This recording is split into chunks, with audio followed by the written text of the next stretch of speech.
이번 시간에는 한계 대체율과 상대 가격에 대해서 살펴보도록 하겠습니다. 목차를 살펴보겠습니다. 한계 대체율이란 무엇이며 상대 가격, 곧 기회비용이란 무엇인지를 살펴보도록 하겠습니다. 자, 대체율이란 동일한 효용을 유지하기 위해서 두 재화 간의 주관적인 교환 비율을 의미합니다. 왼쪽 그림을 보게 되면 1이라는 상품 묶음에서 2라는 상품 묶음으로 갈 때 동일한 무차별 곡선 위에 있기 때문에 동일한 효용이라는 것을 알 수가 있습니다. x제화를 델타 x개만큼 더 얻고자 한다면 동일한 효용을 유지하기 위해서 기꺼이 y제화를 델타 y만큼 포기할 수 있습니다. 따라서 x제화 하나를 더 선택하기 위해서 y제화 숫자를 줄이는 것은 델타 x분의 델타 y로 계산할 수 있습니다. 자, 오른쪽 그림에서는 1이라는 상품 묶음하에서 접선의 기울기로서 기울기를 표현하고 있습니다. 이때는 한계 대체율이라고 합니다. x제화를 델타 x개만큼 더 얻고자 한다면 기꺼이 y제화를 dy만큼 줄일 수 있다는 것입니다. 이것이 바로 한계 대체율입니다.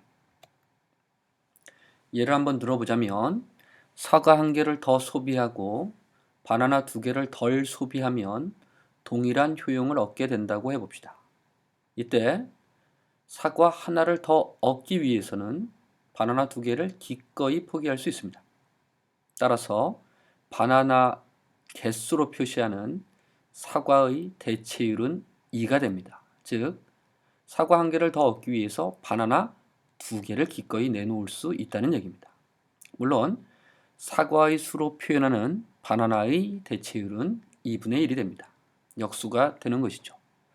따라서 한계 대체율, 즉 MRSXY라고 표현한 것은 Y제로 표시하는 X제화의 대체율을 의미합니다.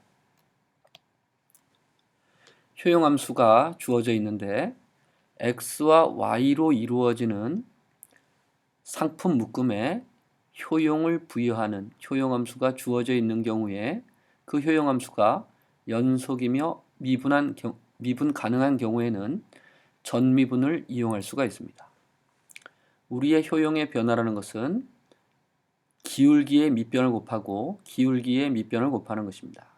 x제화원을 변화시킬 때 한계 효용의 그 크기를 곱하면 x제화를 통해서 증가하는 효용의 크기고 y제화의 한계 효용에다가 y의 숫자를 곱하게 되는 것은 y제화를 통해서 증가하게 되는 효용의 크기입니다. 따라서 그 크기가 변화가 없다라는 것은 무차별 곡선 위에 있는 상품 묶음들이라는 것입니다. 따라서 이 전미분을 이용하게 되면 한계 대체율은 x제화를 늘리고자 할 때 y제화를 줄이고자 하는 것을 양의 수로 표현하는 것입니다. 따라서 미분 가능하며 연속이며 미분 가능한 효용함수가 주어질 때 MRSXY라고 하는 것은 MUY분의 MUX로 계산할 수 있습니다.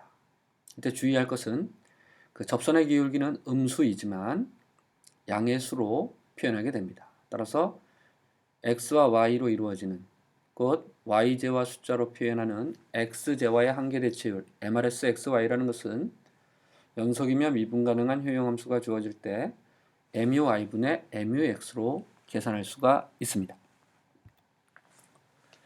자, 이제 상대 가격을 살펴보겠는데요. 예를 들어서 사과의 가격 PX라고 하고 사과 한 개의 가격은 200원이라고 해봅시다. 그리고 바나나의 가격을 PY이라고 하고 바나나 한 개의 가격을 100원이라고 한번 해봅시다.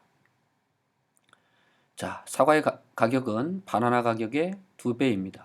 따라서 PY분의 PX 곧 바나나 가격 1원에 사과의 가격은 2원입니다. 곧 2배 비싸다는 것입니다. 그리고 또 PY분의 PX를 YJ에 대한 XJ 상대 가격이라고 읽습니다. 이 의미를 구체적으로 살펴보면 사과 한 개를 추가적으로 더 선택하기 위해서는 200원의 추가적인 경비가 필요합니다. 그런데 그 200원은 더 생기는 것이 아니라 다른 재화 선택에서 줄여야 하기 때문에 결국 사과 한 개를 더 선택할 때는 바나나 2개의 선택을 포기할 수밖에 없습니다. 따라서 py분의 px가 상대 가격일 때는 뭐 2배다, 3배다 이렇게 하지만 이 py분의 px를 2라고 할 때 결국 x좌와 한 개 추가 선택에 따라서 y제와 숫자를 줄여야 하는 기회비용인 것입니다. 따라서 상대 가격뿐만이 아니라 py분의 px를 x제와 하나 선택에 따른 y제와 몇 개를 줄여야만 하는지 기회비용으로도 꼭 표현하시기 바랍니다. 수고하셨습니다.